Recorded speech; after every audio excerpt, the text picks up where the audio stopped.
저는 그 처방전을 생각합니다. 이 사람은 왜 이런 처방을 받았을까? 계속 먹을 때는 왜 먹을까? 이런 생각을 하면서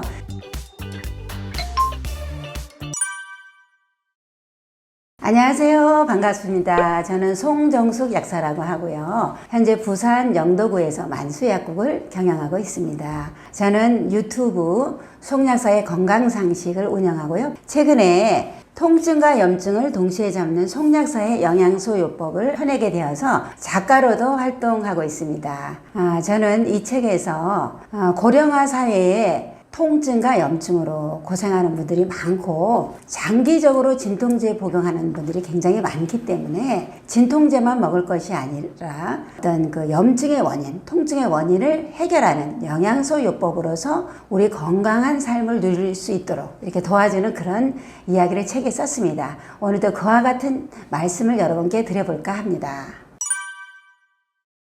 네, 영양소요법이라는 것은 그 사람의 체질의 약점을 파악해서 제가 그 사람에게 꼭 필요한 그러한 영양소를 들여서 건강하게 하는 것인데요. 저는 이제 약국에 오시면 처방전 갖고 오시죠. 처방전 가지고 그대로 보고 약을 조제하고 그 다음에 저는 그 처방전을 생각합니다. 이 사람은 왜 이런 처방을 받았을까? 계속 먹을 때는 왜 먹을까 이런 생각을 하면서 그 사람의 체질을 한번 생각하고 또 말씀드립니다. 또 이제 약국에 와서 뭐 개보린 주세요, 회스탈 주세요, 타이레놀 주세요 이렇게 지명 구매 많이 할 때 그런 분들도 그 사람이 들어올 때 혈색이라든지 자세라든지 이런 것을 보면서 순간 캐치해서 그 사람의 체질을 대강 파악합니다. 사람을 한 번 보고 그 사람의 체질을 다 안다는 것은 거짓말이죠. 그렇지만 제가 체질을 파악하는 원리는 어떠냐면요. 크게 이 사람이 양인이냐 음인이냐 실증이냐 허증이냐 이거를 먼저 딱 나눠서 한번 생각을 합니다. 실증이라는 것은 무엇이냐면 많이 먹고 잘 소화시키는 그런 사람인데요. 너무 많이 먹기 때문에 이것이 과잉이 되어서 독소가 쌓이고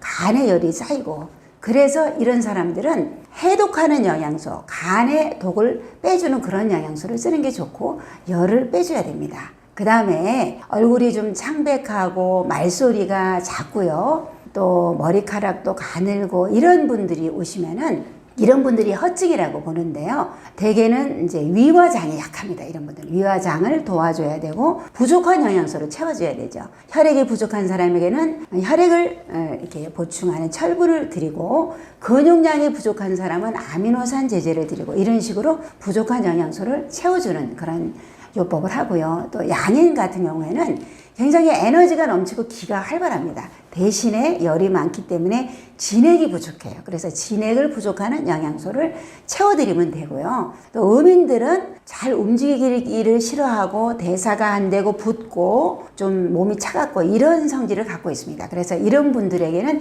기를 잘 돌려주면서 몸을 따뜻하게 하고 부기를 내리는 이런 영양소를 쓰면 굉장히 건강해집니다. 그래서 순간적으로 이 사람을 대강 이렇게 파악해서 그 사람에게 필요한 영양소를 시간 날 때 상담해서 건강하게 도와드리는데요. 제가 하는 영양소요법은 미병 상태, 그러니까 너무 심각하지 않은 그런 질병을 말하지 심한 질병은 병원에 가서 검사하고 처치를 해야 될 것입니다. 약국의 영양소는 이런 미병 상태의 사람을 도와줘서 건강하게 도와주는 그런 영양소요법이라고 할 수가 있겠습니다. 네, 이런 점에 대해서는 논란이 많은데요. 영양제 아무것도 안 먹으면 좋다. 채소 과일만 먹으면 좋다. 굉장히 인기가 많은 것 같습니다. 그런데 제 생각에는 약간 다른데요. 드럭 먹으라는 것이 있습니다. 뭐냐면은 50대, 60대 넘어가면 먹는 약들이 개수가 많죠. 혈압약, 당뇨약, 고지혈증약, 위장약, 관절약 굉장히 약을 많이 먹습니다. 이런 약을 먹을 때, 약을 먹을 때 도둑놈 같이 이 약이 대사될 때 빼앗겨가는 영양소가 있다는 뜻입니다. 그렇기 때문에 장기적으로 어떤 약을 내가 처방을 받는다면 비타민과 미네랄이 나도 모르게 소모되고 또 우리가 균형적으로 영양이 갖춘 그런 식사를 하기가 어렵기 때문에 장기적으로 어떤 처방을 받는 사람들은 영양제를 챙겨 먹을 필요가 있는데요. 그래서 제 생각에는 우리나라 국민들 적어도 50대 이상이면은 종합 비타민 하나 정도는 먹는 게 좋지 않을까. 그런데 무조건 고단위를 먹는 것이 좋은 것은 아닙니다. 60대 이상은 위장 기능이 약하고 신진대사가 잘 되지 않기 때문에 비타민 B군이 약 30mg이나 50mg 정도 약간 저함량으로 골고루 들어있는 것을 먹는 것이 위에도 부담이 되지 않고 너무 과하게 신진대사를 시키지 않기 때문에 이런 영양소를 저는 추천드리고요. 만약에 젊은 사람들이 너무 스트레스 받고 과로하고 일을 너무 많이 한다. 그런 분들은 비타민 B군 100mg 활성형이 있습니다. 그런 것을 챙겨 먹으면 굉장히 빠르게 효과를 보지만 그것도 위장이 약한 사람은 좀 저함량으로 먹는 것이 필요할 것입니다. 그리고 제가 또 꼭 챙겨 먹어야 될 영양소라면 미네랄을 들고 싶습니다.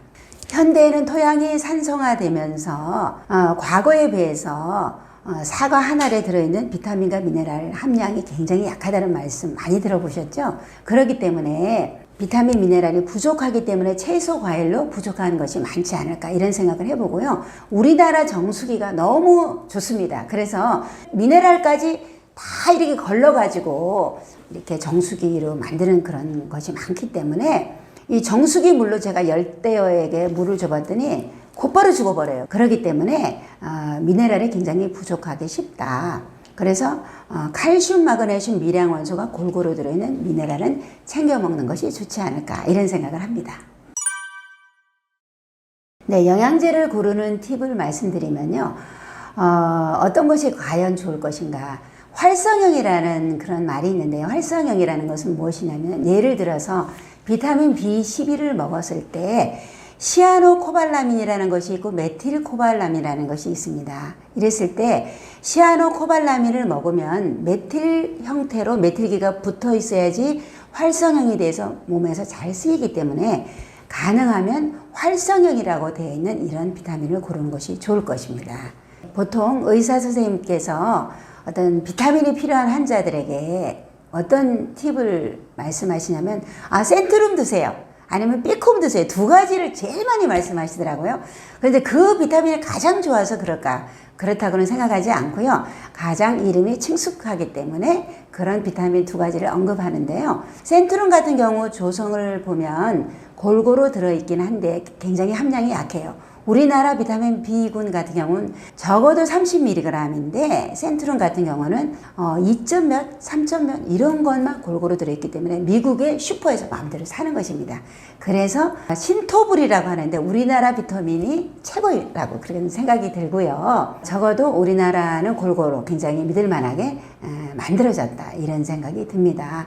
그리고 B콤도 비타민 B 컴플렉스라는 뜻인데요. 이것은 탄수화물을 먹었을 때 기본적으로 가장 대사될 수 있는 그런 영양소를 비타민 B1, B2, B3 뭐 이런 것이 들어있는데요. 요즘에는 B콤만 가지고는 그렇게 충분하지 않는 경우가 많습니다. 그리고 저함량이고 비타민 B군과 비타민 C가 들어있는 비콤C도 있죠. 그렇지만 그 비타민은 이름은 살아있는데 요즘에 많이 먹지 않고요. 활성형 비타민 B군 100mg 이런 것이 더 많이 나가는 게 사실입니다. 그리고 한 가지 말씀드리면 비타민을 언제 먹는 것이 좋을까 이런 질문을 제가 이렇게 강연할 때 많이 듣습니다. 비타민은요 아침 식후나 점심 식후에 먹는 것이 좋은데 왜 그러냐면 비타민이나 미네랄은 어디까지나 조효소로서 작용합니다. 내가 먹은 밥이나 이 주식을 먹은 영양소를 잘 에너지 대사시키도록 도와주는 그런 영양소이기 때문에 밥을 먹지 않고 비타민 미네랄을 빈속에 먹잖아요. 그러면 빈 공장이 돌아가는 것이에요. 그러면 내가 어지러움증을 느끼거나 속이 쓰릴 수 있다고 느낍니다. 그런데 이런 비타민을 만약에 저녁에 먹으면 에너지 대사가 너무 잘 되기 때문에 좀 잠이 안 오는 사람이 있고요. 그래서 아침 식후 30분 정도 소화가 조금 된다면 먹는 것이 좋고요. 아침을 안 먹는 사람이라면 점심 때 먹는 게 좋을 것 같고요.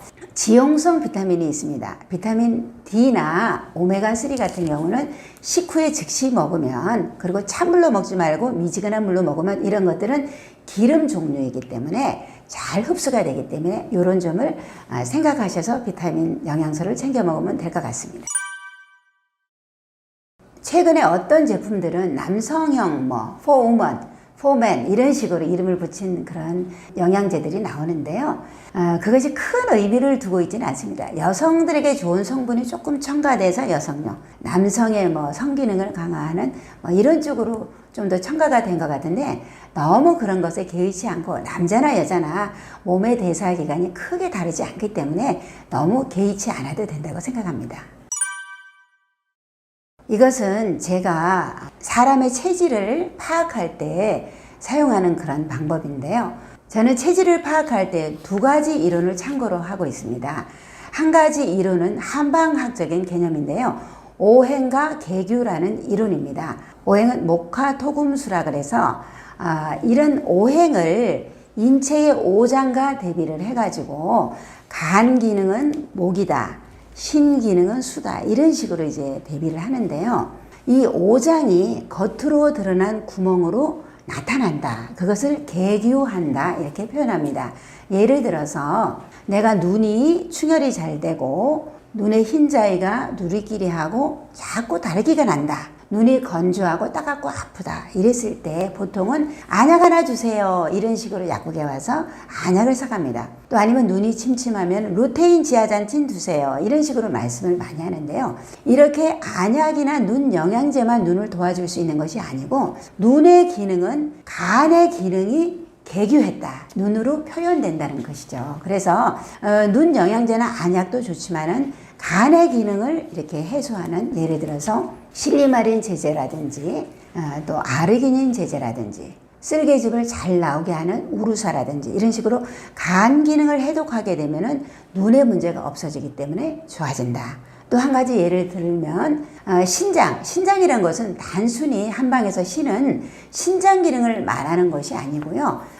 신장 쪽에는 호르몬, 성호르몬이 나오기 때문에 신장 기능이 좋지 않다는 것은 성호르몬이 충분히 나오지 않는다.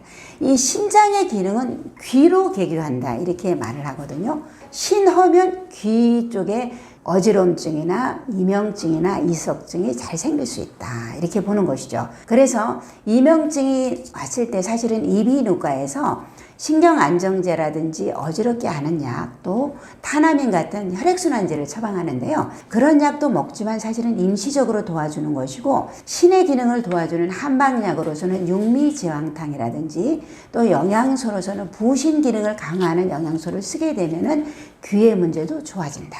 한 가지 더 말씀드리면 혀가 잘 갈라지고 또 뭐 구려움이 계속 생긴다 이런 분들 물론 비타민 B군 고함량을 먹는 것도 좋지만 이 혀의 기능은 심장의 화가 혀로 나타나는 것입니다. 그래서 심장의 화를 꺼주면 보다 더 원인적인 해결을 할 수 있는데요.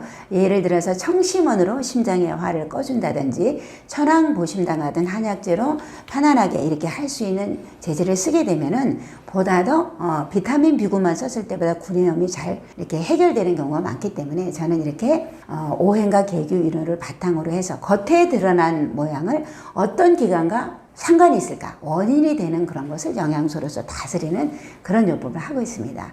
또 한 가지 더 제가 참고하는 이론은 양병학 이론이라고 합니다. 이것은 좀 생소하게 들릴 수가 있는데요. 조화제약의 조원기 회장님께서 주창한 이론으로서 저도 그런 학술 강연에서 배워가지고 제가 이 약국 현장에서 많이 사용하고 있는 이론인데요. 오른쪽에는 간이 있고 왼쪽에는 심장이 있습니다. 그러면 안 좋은 장기는요. 부피가 커지고 높아지고 거칠어진다는 것입니다. 너무 스트레스 받고 피로하고 음주 과로하면은 간의 부피가 나도 모르게 커지는 것이죠. 간의 부피가 커지고 높아지다 보니까 오른쪽 어깨가 왼쪽에 비해서 올라가게 됩니다. 보통 40대 50대 이하에서는 그렇게 잘 표현되지 않는데 60대 이상의 사람을 뒤에서 보면은 우측과 좌측의 어깨 높이가 다른 사람이 꽤 있습니다. 그래서 간 기능이 좀 해소가 안 되면 오른쪽 어깨가 올라가서 가방을 메면은 오른쪽에 매야지 왼쪽에 매면 흘러내립니다. 저도 좀 오른쪽에 가방을 매는 편이거든요. 그뿐만 아니고 뒤편에서 봤을 때 간이 있는 오른쪽 등짝이 더 높아요. 또 높기 때문에 현상을 나타내서 이 사람은 간을 좀 해소하면 몸에 여러 가지 건강이 좋아진다. 또 반대로 좌측에는 심장이 있기 때문에 심장에서는 계속 하루 종일 혈액을 펌프질합니다. 근데 혈액이 모자라게 되면 막 이렇게 부정맥이 올 수가 있고요. 여드름이 나도 이상하게 왼쪽 편에 여드름이 더 잘 날 수가 있습니다. 이것은 반드시 일치하는 것은 아닌데요. 또 여드름도 허증, 그러니까 혈액이 부족한 사람의 여드름은 희멀겋고 푸르스름한 경향이 있는가 하면 실증, 열이 많은 사람은 어열이 많기 때문에 여드름의 색깔도 탁하고 환웅적인 그런 작용을 많이 가진 사람이 많고요. 그 다음에 이제 입 주변이나 턱 밑에 막 이렇게 여드름 많이 나서 고생하는 20대, 30대 많으시죠. 이것은 우리 몸은 이 인체의, 우리의 얼굴을 인체의 축소판으로 보기 때문에 이 입 주변은 장이라든지 여성의 자궁 생식기 쪽을 나타냅니다. 그래서 이런 사람들은 피부과에 가서 스테로이드 연고 바르거나 항생제로 해서 가라앉힐 것이 아니고 장을 다스리거나 아니면은 여성들 같은 경우에 생리불순, 그러니까 어혈을 많이 배출시키면 자연적으로 얼굴이 맑아지고 화장을 그렇게 진하게 하지 않아도 피부색이 투명해지기 때문에 우리의 몸을 잘 해독하고 건강하게 하는 것이 피부 미용에도 굉장히 좋은 것이죠. 그래서 저는 이런 이론을 바탕하고요. 한 가지 더 재미있는 그 현상 제가 관찰했을 때 이것도 양병학 이론인데요. 이 갈비뼈를 이루는 각도가 있는데 90도 이상을 W형이라고 말하고요. 90도 이하를 Y형이라고 말을 합니다. W형은요, 입에서 항문까지 이르는 이런 우리의 소화기관이 많이 먹고 많이 배설하는 사람, 잘 먹는 사람이기 때문에 90도 이상이 되는 것이죠. 이런 사람은 너무나 잘 먹기 때문에 실증이 되기 쉽고 열이 발생하기 쉽습니다. 그래서 이런 사람들은 좀 해소해야 되고 만약에 영양소를 쓴다면 좀 충분량을 써도 이런 사람들은 잘 받아들입니다. 그릇으로 치면은 대적과 같은 사람이죠. 그런데 Y형 같은 경우 이 갈비뼈 각도가 90도 이하인 사람은 들어가는 통로와 나가는 통로가 굉장히 가늘고 약한 그런 사람이죠. 그래서 위화장이 약하기 때문에 먼저 위화장을 잘 다스려야지 다른 영양소를 받아들일 수 있는 그런 준비가 되는 것입니다. 그래서 이런 분들은 굉장히 조심스러워요. 영양소를 많이 쓰면 속이 쓰리다, 받아들이지 못하고 어지럽다, 막 이런 굉장히 예민하고 또 까다롭습니다. 그래서 조심스럽게 저함량으로 서서히 좋아지게 하는 그런 방법을 쓰고 있습니다. 오메가3를 왜 먹어야 되냐면은 딱 단적으로 말하면 세포막의 불균형이 염증 반응으로 일어나기 때문입니다. 이게 무슨 말이냐면 우리 몸은 수많은 세포와 세포로 이루어져 있는데요. 세포는 세포막이라는 인지질이 많이 들어있는 것으로 다 쌓여져 있잖아요. 근데 세포막에는 오메가3, 오메가6, 9이 골고루 이렇게 배합되어야지 이상적으로 건강한 것입니다. 그런데요, 현대인의 식생활이 매우 불균형적이기 때문에 오메가6를 너무 많이 먹고 그 비율이 깨어져 있기 때문에 염증과 통증이 일어나는 그런 원인을 가지고 있습니다. 왜 그러냐면 예를 들어서 과거에 소나 돼지나 닭을 사육할 때 자연 방목을 했죠. 그래서 자연에 나오는 풀을 막 뜯어 먹으면은 그 풀 속에는 이상적으로 오메가 369가 들어있기 때문에 돼지고기, 쇠고기, 닭고기도 오메가 369가 골고루 있어요. 그런 고기를 인간이 먹으면 오메가 이 지방산이 사람도 이상적으로 될 수 있다. 근데 현대는 그렇지 않고 우리에 가둬서 이렇게 사육하면서 옥수수대가 많은 그런 이렇게 사료를 먹이는데 옥수수대는 거의 다 100%가 오메가 6 지방산이라 그래요. 그러니까 고기 자체가 불균형적이다. 그렇게 볼 수 있고 또 현대인은 들기름이라든지 올리브유도 먹지만 그런 것을 좋아하지 않고 옥수수 기름에 튀긴 음식 이런 것을 더 선호하기 때문에 젊은 사람들이 나물 종류를 잘 먹지 않는 것 같아요. 그래서 사실은 천연 유래 기름이 굉장히 좋습니다.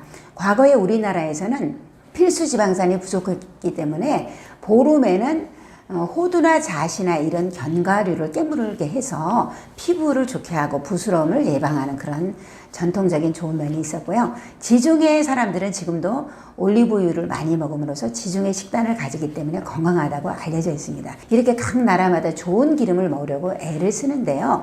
들기름 속에는 오메가3가 많고 오메가3는 피파 감마 유전자를 활성화시켜서 중성지방을 내려준다고 합니다. 또 올리브유에는 오메가9이 많이 들어있는데요.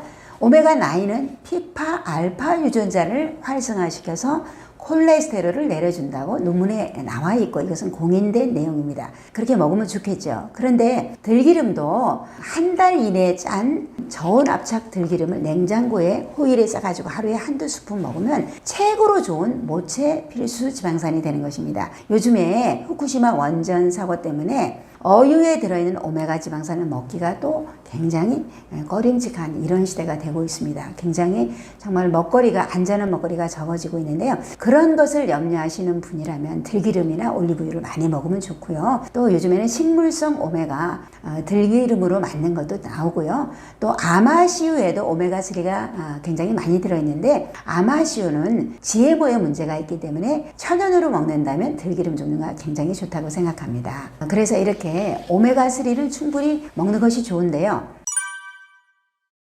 네, 오메가3에 대한 논란이 있어가지고 내가 그동안에 비싼 돈을 주고 오메가3 사 먹었는데 완전히 이거 속았다 이렇게 해가지고 엄청 황당한 분들이 많이 계신 것 같아요. 제가 그 논란의 요지를 한번 보니까 오메가3를 먹은 사람이나 안 먹은 사람이나 심혈관 질환에 대해서 별로 차이가 없다. 심혈관 질환을 좋게 하기 위해서 오메가3를 먹었는데 별로 차이가 없다. 그러니까 너무 황당하죠. 또 그 논문의 내용을 잘 보니까 좋아진 사례가 있었는데 어떤 케이스냐면 심장 질환이 있는 사람에게 스타틴과 더불어서 평상시에 먹는 오메가3 용량의 8배를 먹었을 때 심장 질환이 좋아졌다. 이런 결과가 나온 거죠. 8배를 먹는 사람이 굉장히 드물겠죠. 그런데 이렇게 고함량을 먹었을 때 문제점이 뭐냐면 굉장히 위장장애로 고생을 했다. 그 다음에 출혈 경향이 많아졌다. 그 다음에 심방세동에 문제가 있었다. 이런 논란이 있었습니다. 그래서 이런 결과로 굉장히 문제가 되었는데 이것은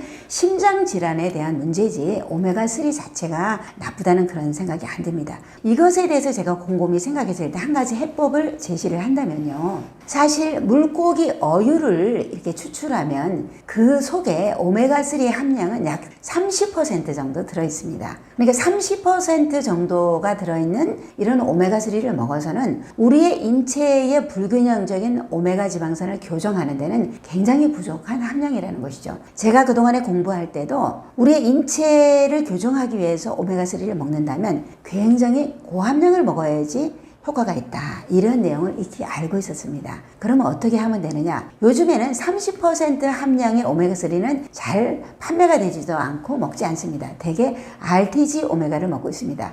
이것은 70 내지 80% 유효 함량으로 높인 것이죠. 그런데 이것을 먹어도 나는 오메가3를 도대체 비린맛이 나서 못 먹겠다 하는 사람들이 상당히 있어요. 이런 사람들은 왜 그러냐면 오메가3 자체가 기름 종류잖아요. 그렇기 때문에 쓸개즙이 나와야지 기름이 유화가 돼서 이렇게 흡수가 되는 것이거든요. 평소에 쓸개즙이 잘 나오지 않는 사람은 오메가3를 잘 못 먹습니다. 그렇기 때문에 이렇게 비린맛이 난다는 사람은 차라리 식물성 오메가 종류로 아니면 들기름 종류로 먹는 것이 낫다고 생각합니다. 그리고 이제 RTG 오메가는 70 내지 80% 정도로 유효 함량을 높였잖아요. 여기다가 요즘에는 레시틴을 이렇게 플러스한 제품들이 나오고 있습니다. 레시틴은 인지질 종류로 눈이나 뇌에 좋은 굉장히 좋은 성분인데요. RTG 오메가와 레시틴을 합쳤을 때 레시틴이 오메가3를 유화해요. 에멀전화해서 흡수율을 굉장히 높였기 때문에 이런 오메가를 먹는다면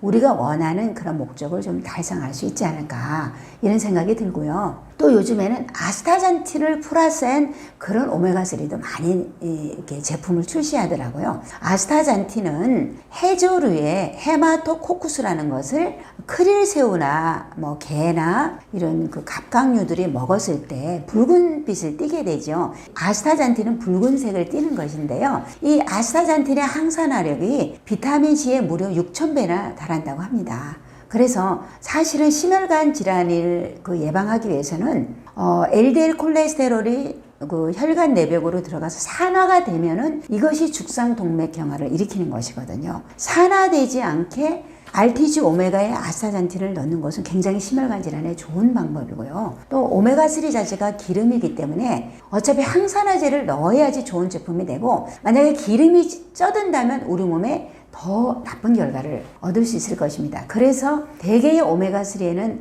토코페롤, 비타민 E가 배합되어 있는데, 만약에 가장 이상적인 오메가3라고 하면은 RTG 오메가에 레시친도 넣고 아스타잔틴을 항산화제로 넣는다면 굉장히 흡수율이 좋아지면서 우리의 심혈관 질환에 좋을 것이다. 이런 의견을 드립니다. 네, 오메가3는 사실은 우리 몸의 구성 성분이기 때문에 오메가3를 제품으로는 안 먹을 수는 있겠죠. 근데 식품 속에는 다 오메가3가 들어 있습니다. 식물 속에 다 들어 있거든요. 그리고 씨앗 속에도 많이 들어 있습니다. 그래서 오메가3를 절대 먹어서는 안 되는 사람보다는 이제 위장이 약하고 소화력이 약한 사람, 쓸개즙이 잘 안 나오는 사람들은 보다 더 저함량으로, 그리고 반드시 식후에 미지근한 물로 먹어야지 흡수가 잘 되겠죠. 그래서 전혀 이제 비린맛 때문에 못 먹는다면 식물성 오메가로 먹어라, 이렇게 말씀드리고 싶네요. 콜레스테롤에 대한 그 궁금증, 논란이 굉장히 많은데요. 나이가 많이 먹을수록 이 콜레스테롤이 올라가서 나의 심혈관, 뇌혈관을 막으면 어떡할까, 이렇게 고민하는 사람 많고, 저희 약국에도 이 스타틴 종류를 처방하는 분들이 굉장히 많아요. 계속 처방받는 것이죠. 혈압약, 당뇨약과 더불어서 콜레스테롤, 삼고질환에 대한 처방은 굉장히 많이 받고 있다고 볼 수 있는데요. 그러면 콜레스테롤이 우리 몸에 나쁜 것이냐? 그렇지 않습니다. 콜레스테롤은 우리 몸을 구성하는 필수적인 요소인데요. 뇌를 구성하고 근육을 구성하고 그 다음에 성호르몬을 만드는 굉장히 중요한 요소입니다. 콜레스테롤이 너무 높아도 심혈관 질환이 걸리지만 너무 낮아도 사망률이 높아지는 것입니다. 단지 콜레스테롤 수치가 너무 높으면 문제가 되는데요. 여러분이 알기에 HDL 콜레스테롤은 몸에 좋고 LDL 콜레스테롤은 나쁘다, 이렇게 알고 계실 것입니다. 그런데요, LDL 콜레스테롤도 두 가지가 있다는 것은 잘 모르실 것입니다. LDL 콜레스테롤이 A타입과 B타입이 있습니다. A타입은 라지 사이즈 LDL 콜레스테롤, B타입은 스몰 타입의 LDL 콜레스테롤, 이렇게 생각하면 되겠습니다. 그러면 체에다가 콩하고 조를 가지고 체를 친다고 생각해 보세요. 그러면 콩은 위에 남고 조는 밑으로 빠지죠. 이와 마찬가지로 이 큰 사이즈의 A타입 LDL 콜레스테롤은 혈관 안으로 잘 침투를 못하고요. 작은 사이즈가 혈관 안으로 침투하는 것입니다. 그러니까 작은 사이즈가 위험한 것이에요. 다 위험한 것이 아니고, 이 작은 사이즈가 들어가도 무조건 위험한 것이 아니고, 활성산소에서 이것이 산화가 되면은 이것이 면역세포의 공격을 받아서 거품세포가 되고, 이것이 쌓이면 죽상동맥경화가 되어서 뇌혈관, 심혈관을 막게 되니까 위험한 것입니다. 그러면 콜레스테롤은 왜 높아지는가? 우리 혈관벽에 상처가 있을 때 콜레스테롤이 그 상처를 복구하기 위해서 출동하는 것입니다. 콜레스테롤이 없으면 그 염증과 상처가 복구되지 않거든요. 우리 몸에 염증이 없으면 콜레스테롤이 그렇게 높아지지 않는다. 그래서 콜레스테롤은 우리 몸에 염증을 가라앉히기 위한 것이고, 콜레스테롤 수치만 낮출 것이 아니고 염증의 원인을 잡아야 된다. 이런 것을 이제 저희 책에서 많이 설명하려고 했어요. 그러면 아까로 돌아가서 라지 사이즈 LDL 콜레스테롤, 스몰 사이즈 있다 그랬잖아요. 그러면은 이렇게 작은 사이즈의 B타입 콜레스테롤은 누가 생기느냐, 이런 궁금증이 생기시죠. 이것은 유전적인 관련이 있다고 합니다. 그래서 동양인에 비해서 서양인이 보다 더 작은 사이즈의 LDL 콜레스테롤이 많이 생긴다고 합니다. 그래서 생각해보면 우리나라 사람보다는 미국 사람들이 심혈관 질환에 더 많이 걸려요. 당뇨병은 서양인보다 동양인이 더 취약한 유전자 구조를 가지고 있습니다. 그런데 우리나라 사람 중에서도 작은 사이즈의 LDL 콜레스테롤을 가진 유전자가 있어요. 이런 사람들은 누구냐면은 가계적으로 심혈관, 뇌혈관이 잘 생기는 사람은 아마도 B타입일 가능성이 굉장히 많아요. 그래서 이런 사람들은 젊었을 때부터 30대, 40대부터 벌써 콜레스테롤 약 먹고 고혈압 약 먹는 사람들 있으시잖아요. 이런 사람들은 철저하게 의사분들이 제시하는 콜레스테롤 수치를 지켜가지고 스타틴을 열심히 먹어야 됩니다. 만약에 그렇지 않다면 너무나 그 수치를 이렇게 예민하게 생각해서 수치가 올랐네, 약을 또 높여서 먹어야 되네, 꼭 그렇게 생각할 필요는 없는 것입니다. 이 스타틴이라는 것은요, 콜레스테롤의 합성 단계를 차단하는 그런 약물입니다. 그러니까 콜레스테롤 자체가 생성되지 않게 되는 것이죠. 그러면 이런 스타틴 종류를 너무 많이 먹게 되면 어떻게 되겠습니까? 뇌에는 기억력이 떨어질 수가 있고요. 근육이 약화될 수 있고, 심하면 횡문근 융해증이라는 생길 수가 있는 것이고요. 또 성기능이 떨어질 수가 있는 것이고, 간에 부담이 돼서 간에 부담이 또 될 수가 있는 것입니다. 이렇게 스타틴을 너무 고함량 먹으면 몸에도 부작용이 날 뿐더러 심혈관을 예방하기 위해서 스타틴을 먹었는데, 이 스타틴을 먹으면 콜레스테롤의 합성도 저하되지만 코엔자임 Q10이라고 하는 좋은 항산화제의 합성도 차단하기 때문에, 이 코엔자임 Q10은 심장이 많이 뛰기 때문에 거기에 활성산소가 발생하잖아요. 그 활성산소를 줄이기 위해서 심장이 많아요. 그런데 콜레스테롤 약을 먹다 보면은 코엔자임 Q10도 줄어드니까 심장병 오히려 생기는 모순이 생기는 것이죠. 그래서 스타틴을 적당히 드시고, 동네 의원 같은 경우에는요, 이 콜레스테롤 수치를 검사하지 않고 계속 리피트 처방을 20ml 처방받으면 계속 20ml 먹는 분들이 계세요. 그러지 마시고 적어도 6개월에 한 번 정도는 검사를 해서 나의 콜레스테롤 수치가 개선됐다면 10ml로 좀 줄이고 이렇게 저함량 드시는 게 좋아요. 네, 콜레스테롤이 높아지는 음식 되게 생각할 때, 돼지고기 삼겹살 같은 거 많이 먹으면 콜레스테롤 엄청 올라갈 것 같죠. 그런데 돼지고기 삼겹살은 의외로 포화지방산이 많이 들었어요. 포화지방산은 LDL도 올리고 HDL도 올린다고 합니다. 돼지고기 삼겹살에 들어있는 LDL은요, 사이즈가 큰 A타입의 LDL 콜레스테롤이 많기 때문에 의외로 돼지고기 삼겹살을 먹는다고 해서 콜레스테롤로 인해서 위험해지지는 않는다 그래요. 의외죠. 그 다음에 우리가 지목하는 것이 계란 많이 먹으면 콜레스테롤 올라간다 이런 얘기가 있기 때문에 그 노년기에 근육을 위해서 굉장히 아미노산 보충으로 계란을 많이 먹는데 콜레스테롤 올라갈까 봐 굉장히 걱정하시죠. 멕시코 사람들은요, 하루에 1인당 계란을 5개 먹는데요. 그러면 5, 6인이면은 그 가족이 하루에 한 판씩 계란을 먹는 거예요. 그렇게 해도 이 멕시코 사람들의 심혈관 질환에 그렇게 위험하지 않습니다. 당 지수라고 GI 지수가 있어요. 근데 콜레스테롤 지수, CI 지수가 있거든요. 계란의 CI 지수는 그렇게 높지 않습니다. 또요, 새우, 그 다음에 오징어, 그다음에 가재 이런 거 먹으면은 콜레스테롤이 올라간다 그래가지고 우리 동생도 오징어 절대로 먹지 말아야지 이렇게 얘기를 하고 있습니다. 저희 가게도 조금 심혈관 질환이 있거든요. 그런데 새우나 오징어의 CI 지수 그렇게 높지 않습니다. 그러면 이 콜레스테롤을 가장 올리는 그 식품이 뭐냐면은 액상과당과 단순 탄수화물입니다. 그런데 이런 음식을 먹어도요, 우리 간이 굉장히 똑똑해요. 콜레스테롤은 사실은 음식을 먹는다고 바로 콜레스테롤 수치가 올라가는 게 아니고요. 오늘 내가 콜레스테롤이 많은 음식을 먹었잖아요. 그럼 간에서 요거를 고려해요. 많이 먹었네? 내가 조금만 합성해야지. 어떤 그 채식주의자는 콜레스테롤 음식을 적게 먹었잖아요.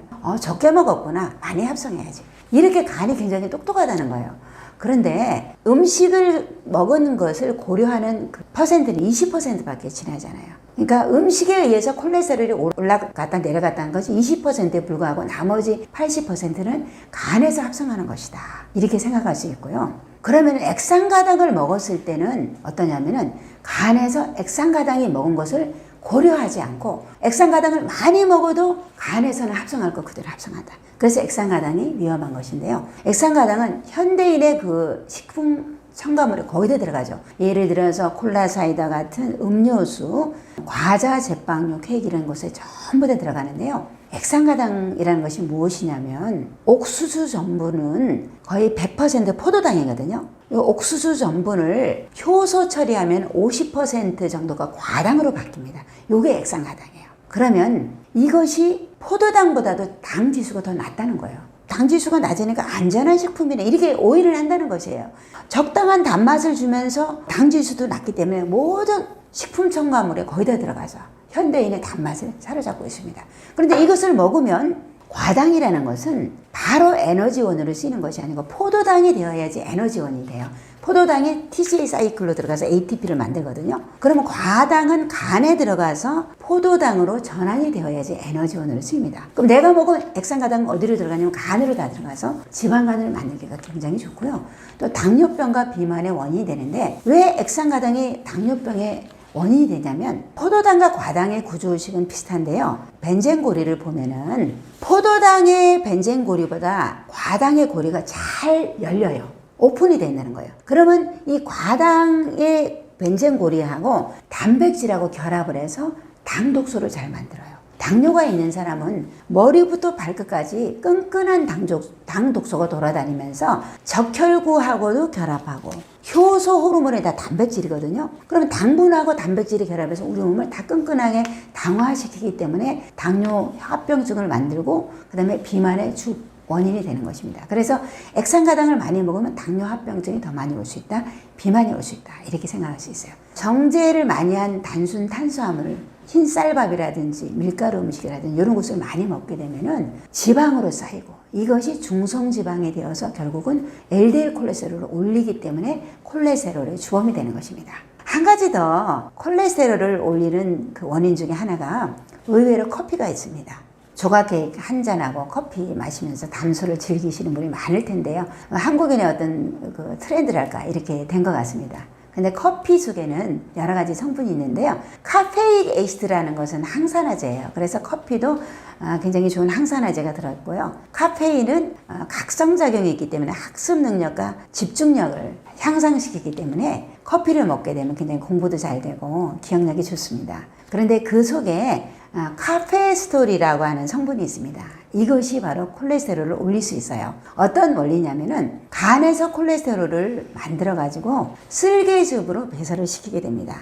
그 과정의 효소를 이 카페스톨이 저해시키는 작용이 있습니다. 그래서 커피를 지나치게 먹게 되면 콜레스테롤 수치까지 올라갈 수 있어요. 그럼 어떻게 커피를 마시는 게 좋으냐?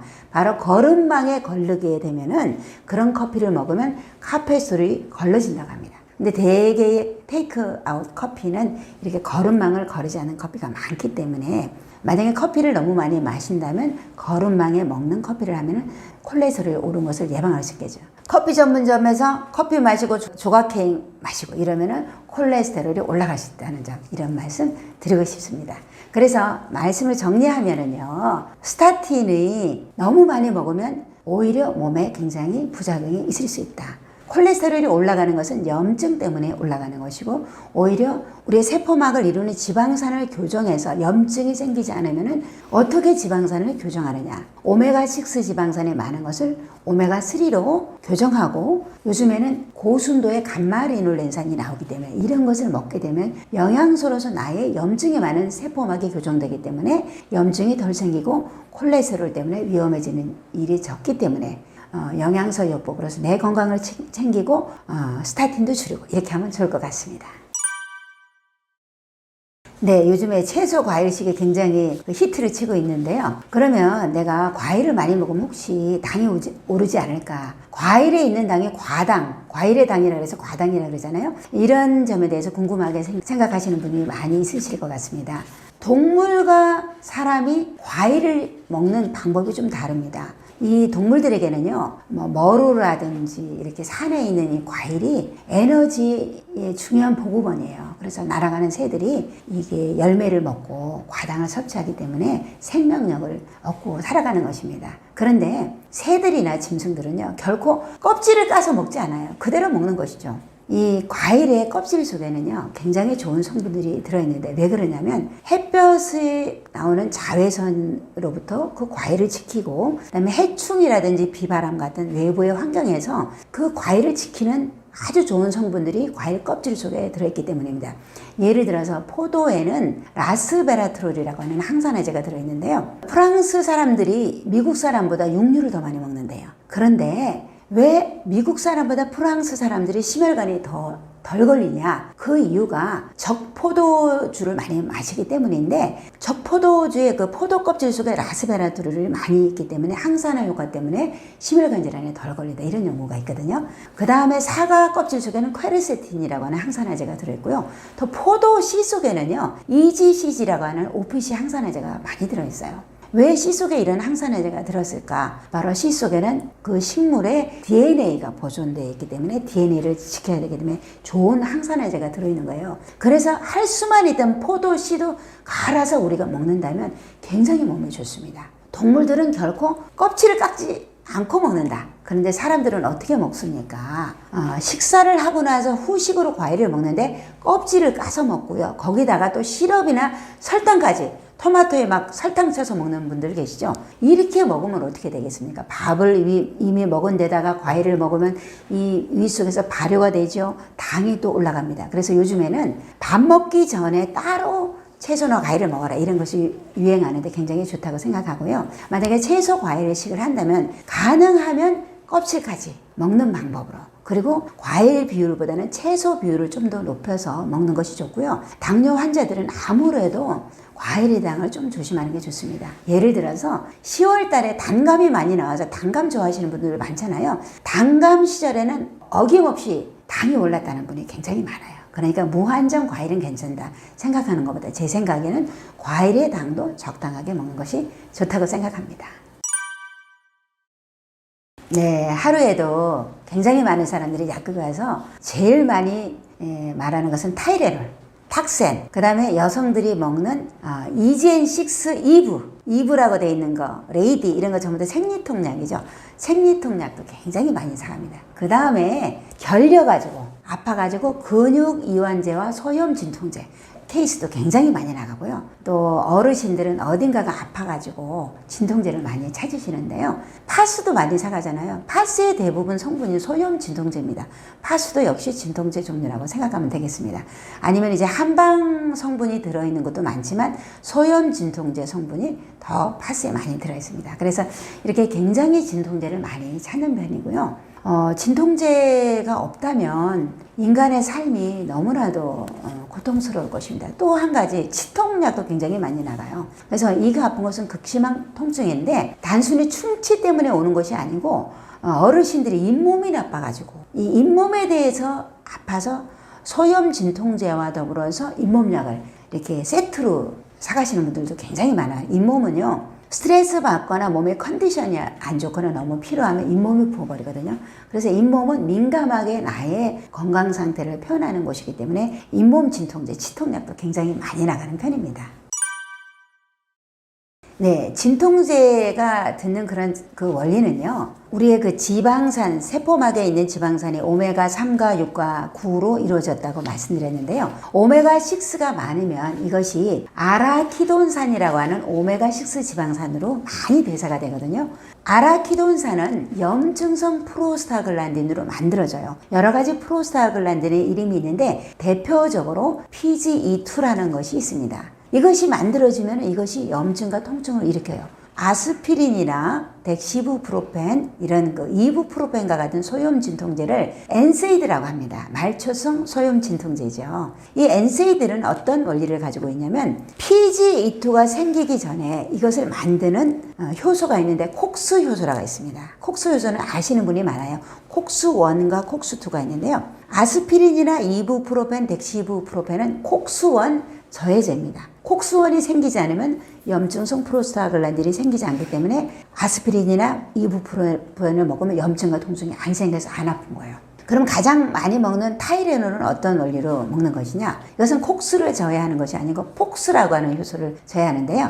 타이레놀은 머리가 아프거나 열이 날 때보다도 효과적인 그런 진통제입니다. 그래서 많이 아프다면 타이레놀이 들어있는 아세트아미노펜과 소염 진통제인 이부프로펜을 같이 먹는 것이 더 합리적이라고 생각할 수 있습니다. 콕스2 억제제라는 것이 있는데 이것은 세레콕시브라 그래서 전문약으로 처방이 나옵니다. 그래서 무슨 콕시브 이렇게 된 것은 콕스2 억제제인데요. 이것은 그 국소 부위에만 발현되기 때문에 위장장애가 별로 없어요. 그렇지만 장기적으로 먹었을 때 혈전이 생기는 부작용이 보통 사람에 비해서 200배나 많다고 하니까 이런 약들도 위장장애가 없고 보험이 된다 그래서 너무 오래 먹으면 안 될 것 같습니다. 그러면 콕스1 제제의 부작용은 뭐가 있을까요? 아스피린 같은 경우는 저함량으로 100ml로 처방을 받아가지고 그냥 사 먹는 사람도 있죠. 콕스1을 억제해가지고 혈전이 생기는 것을 억제하기 때문에 심혈관에 그 혈전이 생기는 것을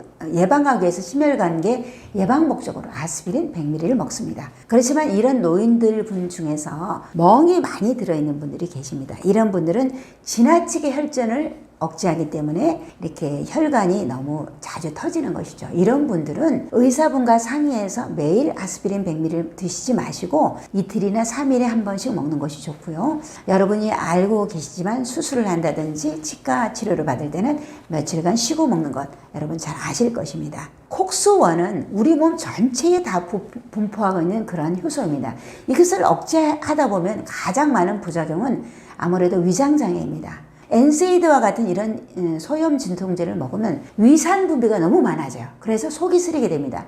그래서 이 타이레놀 종류는 이렇게 콕스원을 억제하지 않기 때문에 위장장애가 별로 없어요. 그래서 타이레놀은 안전하다 그래서 타이레놀 굉장히 많이 먹는 분들도 계신데요. 대신에 타이레놀은 간으로 대사되기 때문에 너무 많이 먹으면 간장애가 있을 수 있고 술을 먹고 머리 아플 때는 절대로 타이레놀을 먹으면 간에 더 부담이 되겠죠. 이 콕스원을 저해하는 엔세이드 부작용은 위장장애뿐만 아니고 신장장애가 큰 부작용인데요. 내가 이상하게 처방을 받아서 진통제를 먹으면 붓는다는 분들 많이 계시죠. 일반 소염 진통제를 먹어도 붓는 이유가 신장에 있는 콕스 요소를 억제해서 진통을 작용을 하기 때문에 신장의 그 혈류 흐름이 좀 억제가 됩니다. 그래서 너무 지나치게 진통 소염제를 많이 먹게 되면은 신장 기능도 나빠질 수 있다는 거. 이런 거 꼭 기억할 필요가 있습니다.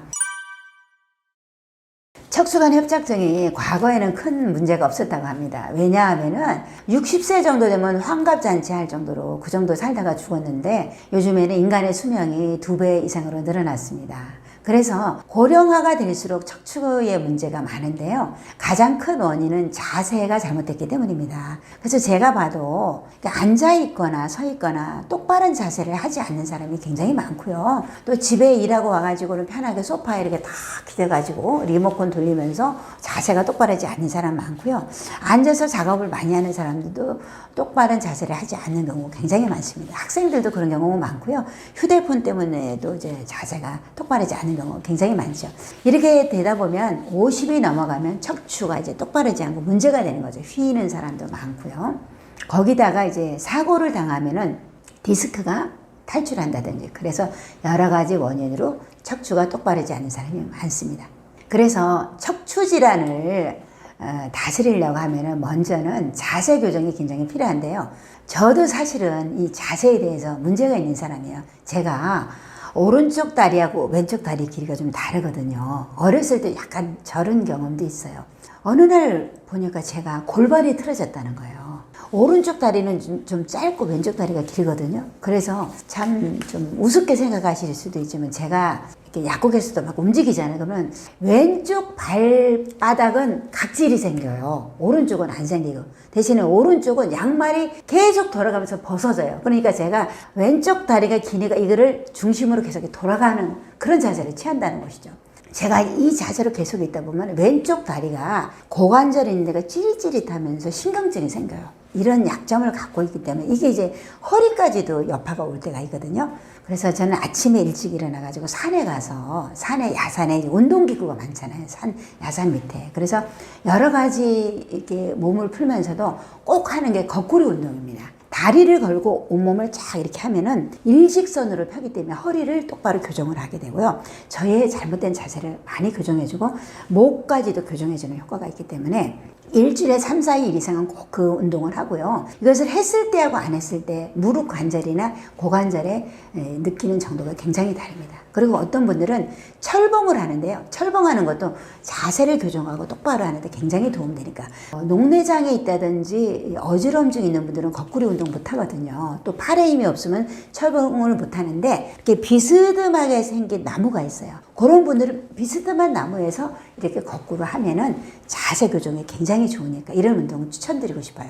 그리고 가능하면 이렇게 의자도 등받이를 한다든지 그리고 젊은 사람들도 팔자걸음 걷는 분들 굉장히 많아요. 자세가 잘못된 분들 많으니까 일자로 항상 젊었을 때부터 이 자세를 교정하는 것이 굉장히 좋고 이 관절 질환 허리도 마찬가지예요. 관절이 망가지면 많이 오래 살아도 너무너무나 삶의 질이 나빠지고 건강할 수가 없어요. 그래서 굉장히 자세 교정이 중요하다는 말씀드리고 싶고요.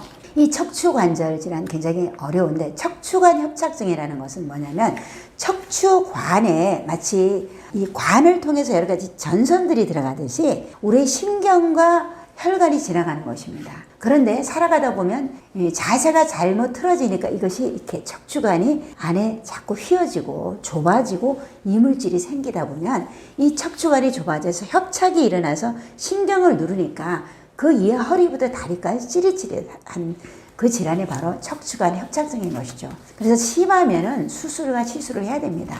부산에서도 이 시술과 수술하는 굉장히 전문적인 병원 굉장히 많고요. 서울에 아무래도 의료 그 기술이 좋으니까 부산에서 원정으로 서울까지 가서 유명한 의사하고 예약해가지고 시술, 수술 받는 분 많이 계세요. 그런데 안타깝게도 이렇게 아주 유명한 의사분을 만나도 100% 낫는 분은 많지 않습니다. 다시 재발되고 그 시술했지만 만족하지 못한 분들이 굉장히 많아요. 왜 그러냐? 여러 가지 방법이 있고 저도 그 의사들이 하는 것을 다 알지는 못하지만 한꺼번에 여러 군데를 다 할 수 없다고 들었습니다. 2군데나 3군데만 하고 다른데 다음에 또 해야 되고 그 다음에 이제 80세 이상이면 노인분들의 뼈가 골다공 상태이기 때문에 함부로 할 수 없기 때문에 고령이 되면 이런 시술과 수술도 잘 어렵습니다. 신경이라는 자체가 너무나도 정밀하기 때문에 굉장히 어려운 것 같습니다. 제가 이런 분들 또 시술과 수술을 하라고 하지만 그렇게 하지 못하는 환경에 있는 분들 많아요. 생업을 하고 있기 때문에 그거 하지 못한다는 것이죠. 그런 분들도 많고 시술과 수술에도 만족하지 않는 분들에게는 한 가지 제가 제안을 드린다면 이것을 잘 뚫어주는 영양소를 먹으면 굉장히 도움이 되더라. 척추도 관절이고 목뼈도 관절이죠. 그 다음에 무릎이나 어깨나 이렇게 뭐 손가락 전부 관절이잖아요. 관절 질환에 여러분 굉장히 영양소 많이 챙겨 드시죠. MSM, 콘드로이친과 같은 경우는 뭐 TV만 켜면 그 광고가 너무너무 방송에 많이 나오는 것 같아요. 그만큼 고령화 시대이기 때문에 TV 보는 사람들이 또 고령층이 많이 보시잖아요. 그런 광고를 많이 하더라고요. 그래서 뭐 몇 미리를 먹어야 되냐, 그거 광고한 거 달라, 이런 분들 너무 많고요.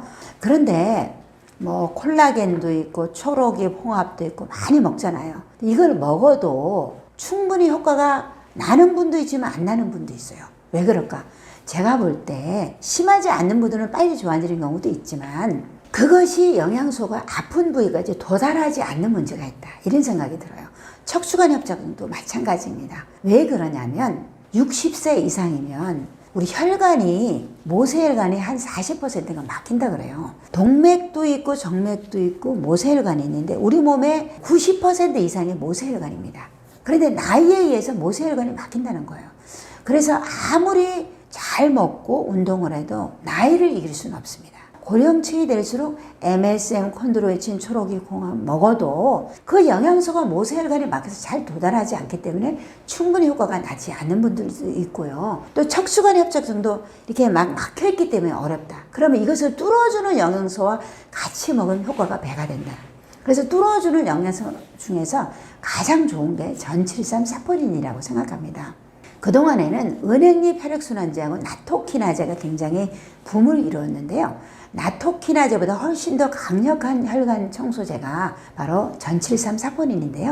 이 전칠삼이라는 것에 대해서 동의보감에도 써 있습니다. 그래서 예로부터 이런 혈전을 풀어주고 또 지혈을 시키는 명약으로 알려져 있는데요. 그동안에는 전칠삼을 갈아서 만든 분말 그대로 먹는 제품이 다였어요. 그런데 요즘에는 전칠삼의 유효 성분만 고순도 고함량으로 이렇게 추출한 제품들이 나오니까 이런 제품을 같이 먹게 되면 막힌 데를 뚫어주면서 영양소가 들어가니까 굉장히 좋고요.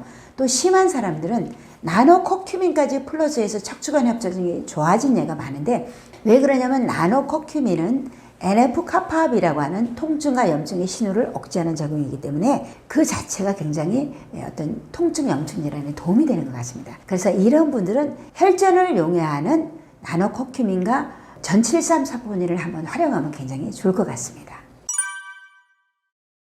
네, 보통 전칠삼을 드시라고 하면 이거 인삼하고 같은 종류인데 나는 열이 많아서 인삼을 못 먹는 체질인데 전칠삼을 먹어도 되냐, 이렇게 궁금하게 생각하시는 분들이 굉장히 많습니다.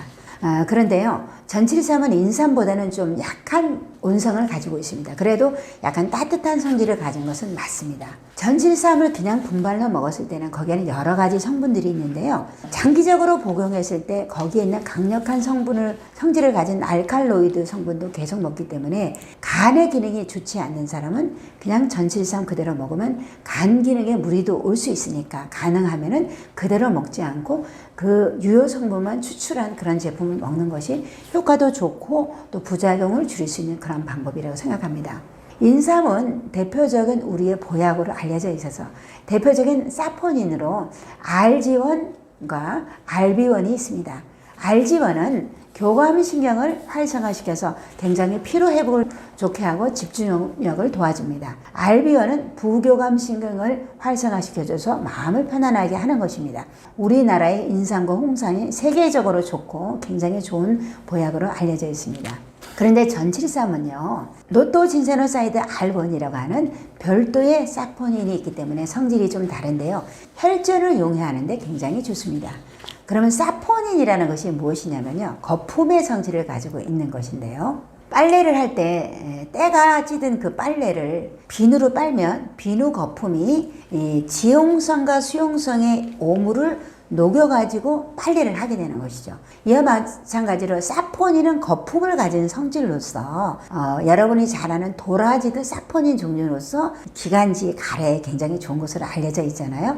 이처럼 인삼도 사포닌이고 전칠삼도 사포닌인데요. 우리 몸 구석구석에 쌓여져 있는 혈전을 이런 사포닌이 녹여서 이물질을 배출하는 데 굉장히 좋다고 생각하시면 될 것 같습니다. 이 전칠삼 사포닌은 고령화 시대에 뇌혈관 질환이나 심혈관 질환이 막혀서 굉장히 고민하는 분들 많습니다. 또 가족력을 가진 분들도 많은데요. 저희 외가 쪽에는 심혈관 질환의 가족력을 가지고 있습니다. 저희 친가족에는 또 당뇨병의 가족력을 가지고 있는데요. 그래서 저도 굉장히 조심을 해야 되는데 심혈관 질환을 가진 분들, 스텐트를 박은 분들 계실 거예요. 그런데 스텐트가 3번까지 보험이 되는데 왜 그러냐면 다시 막히기 때문에 3번까지는 보험 처리를 해주는 거예요. 근데 3번 스텐트를 해도 또 막힙니다. 왜 그러냐면 그런 체질을 가진 경우가 많고 비슷한 식습관을 가지기 때문이라고도 그런 생각이 듭니다. 뇌혈관도 뇌동맥, 뇌경색에 대해서 뚫었지만 또 막힐지 모르는 그런 시한폭탄을 안고 있는 분들도 굉장히 많으실 거예요. 그래서 이런 분들은 처방을 내는데 혈전을 예방하기 위해서 클로피도그렐, 아스피린을 계속 처방받는 분 굉장히 많습니다. 다른 약들도 많이 먹고 있습니다.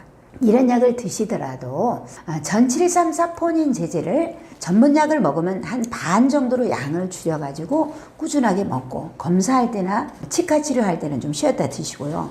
꾸준하게 먹으면 다시 막힐 확률을 굉장히 줄어들게 할 수 있다는 그런 생각이 들고요. 이런 것으로 도움받은 분이 많은데요. 한 가지 예를 한번 들어볼까 합니다. 저하고 굉장히 잘 아는 1살 많은 언니인데요. 학원 강사를 하고 있어요. 살아가는 과정에 좀 굉장히 힘든 고비를 넘기면서 살아온 분입니다. 그런데 최근에 뇌경색이 왔는데요. 좌뇌 우뇌가 다 막혔다는 거예요. 한쪽 뇌를 이렇게 막힌 것을 뚫어주는 그런 수술을 하게 되었습니다. 굉장히 수술이 잘 됐는데 수술 직후에 말이 어눌하면서 시력이 떨어져 가지고 책을 본다든지 컴퓨터 화면을 보는데 굉장히 어려움이 있었습니다. 다행히도 굉장히 좋아져서 지금은 괜찮아요. 병원에서는 나머지 한쪽을 다시 뚫는 수술을 하자고 그러는 거예요. 그런데 이 언니가 굉장히 고민이 되는 것이죠. 직업이 학원 강사인데 책도 못 보고 컴퓨터 화면도 못 보고 말을 하는 직업인데 말을 못하면 어떻게 되겠어요? 굉장한 두려움이 오죠. 그래서 후유증 때문에 망설이면서 저에게 문의를 했어요. 어떻게 하면 좋겠느냐. 그래서 제가 이제 전칠삼 사포닌하고 그 다음에 혈액을 채워주는 햄철 같이 먹어라. 그 다음에 감마리놀렌산 40% 이 제품이 염증을 억제해주고 혈관을 뚫어주니까 좋을 것이다. 그래서 3가지 제품을 저의 권유로 먹게 됐는데 4개월 정도 먹은 다음에 카톡이 딱 왔어요. 이 카톡은 남편이 보낸 거예요. 너무너무 좋아서. 어떤 결과냐면은 병원에서 방금 지금 진찰을 했는데 막힌 뇌혈관 쪽에 혈액이 많이 흐르면서 지금 좋아지고 있다. 그래서 저도 너무 좋았는데요. 물론 이분이 기도도 많이 하고요. 이분을 위해서 기도를 하는 사람이 굉장히 많아서 그런 기적 적인 일도 있었을 것입니다. 그렇지만 전칠삼 사포닌에 굉장히 좋은 작용이 있었거든요. 그래서 저도 너무너무 기분 좋아서 다른 사람에게 얘기한 적이 있습니다. 이렇게 척추관이라든지 제가 흔히 약국에서 많이 사용하는 사례는요. 넘어진 분들, 노인분들이 타박 어혈이 굉장히 많습니다. 굉장히 쉽게 중심을 못 잡기 때문에 타박 어혈로 이렇게 멍이 든 분들 전칠삼 사포닌 한두 포만 가져가신 분이 굉장히 좋아진 분, 눈에 충혈돼 가지고 눈발 터진 분들 계시죠. 이런 분들도 전칠삼 사포닌 먹으면 좋아지고, 치질 환자 이제 막 출혈되면 너무너무 고통스럽잖아요. 이런 분들에게 치질약과 더불어서 전칠삼 사포닌을 이런 분 하루 2포 드려요. 그러면 지혈도 굉장히 잘 되거든요. 금방 좋아진 분들. 너무 좋다. 통으로 달라. 이렇게 사가신 분들도 있고요. 굉장히 빠르게 좋아진 예가 많기 때문에 약국에서 적게 또 장기적으로 예방을 위해서 드시는 분들 많으니까 뇌혈관, 심혈관에 문제 있는 분들, 또 척추 질환에 문제가 있는 분들 굉장히 좋으니까 한번 드시기를 추천드리고 싶습니다. 네, 모든 천연물들은요, 자기 체질에 맞고 또 부작용이 있을 수 있습니다. 전칠삼은 강한 기를 가진 양기가 강한 그런 성질을 가지고 있습니다. 그래서 저도 양인에 속하는데요, 제가 매일 먹으면 어떤 작용이 있냐면 눈이 이렇게 건조해지고요, 또 코 점막이 마릅니다. 양인들은 활동하는 기는 강하지만 이 진액이 부족하기 때문에 점막이 잘 마를 수가 있어요. 매일 먹는 것보다는 이틀이나 3일에 한 번씩 먹는다든지 아니면은 반량을 먹는다든지 이런 식으로 먹는 게 좋고요. 반대로 음인들은 굉장히 좋다고 합니다. 음인들은 기가 약하고 순환이 안 되고 붓기 때문에 전칠삼 사포닌을 먹게 되면 굉장히 순환이 잘 되고 활기차고 부기가 내리고 체중이 빠지기 때문에 좋다고 하니까 음인들은 좀 매일 먹어도 되는 것 같고요. 그렇지만 위장이 또 약한 사람들은 대개는 전칠삼 사포닌을 아침 식전에 공복에 따뜻한 물과 먹으라고 이렇게 말씀드리는데, 위장이 약한 사람은 속이 쓰리다고 표현할 수도 있기 때문에 아침 식후에 1시간 정도 있다가 운수하고 드세요 이렇게 말씀드리는 경우가 많습니다. 그 다음에 임산부는 금기입니다. 아기에게 문제가 될 수 있고요. 강한 천연물은 임산부나 수유부는 먹지 않는 것이 좋습니다. 저녁에 먹는 것을 추천드리지 않는데요, 이 전칠삼 사포닌에도 알지원 사포닌이 있기 때문에 아침에 먹으면 굉장히 활발하게 되고 집중력이 좋고 피로회복이 되는데 저녁에 먹으면 잠이 안 올 수가 있습니다. 그래서 저녁에는 안 먹는 게 좋고요. 또 저녁에 어떤 분이 처음에 술과 같이 먹은 사람들은 정신없이 취한대요. 그래서 술도 엄청 빨리 순환을 시키는가 봐요. 그래서 술과 먹는 것은 안 좋다 이렇게 말씀드리고 싶습니다. 네, 저의 얘기를 들어주셔서 감사하고요. 고령화가 될수록 염증과 통증 때문에 진통제 사용량이 늘어나고 있는데요. 가능하면 나의 체질을 잘 파악하는 분을 만나셔서 나의 체질에 맞게 좋은 영양소를 가지고 여러분의 건강을 챙긴다면 훨씬 더 지금보다 기분 좋고 활기찬 생활이 되지 않을까 싶고요. 제가 쓴 통증과 염증을 동시에 잡는 송약사의 영양소요법, 이 책을 읽으시면 보다 더 자세하게 저의 사례를 들어서 썼고요. 또 굉장히 일반 사람들이 읽기에 편안하게 쉽게 썼기 때문에 여러분의 건강에 도움되니까 많이 읽어주시길 바라겠습니다. 대단히 감사합니다.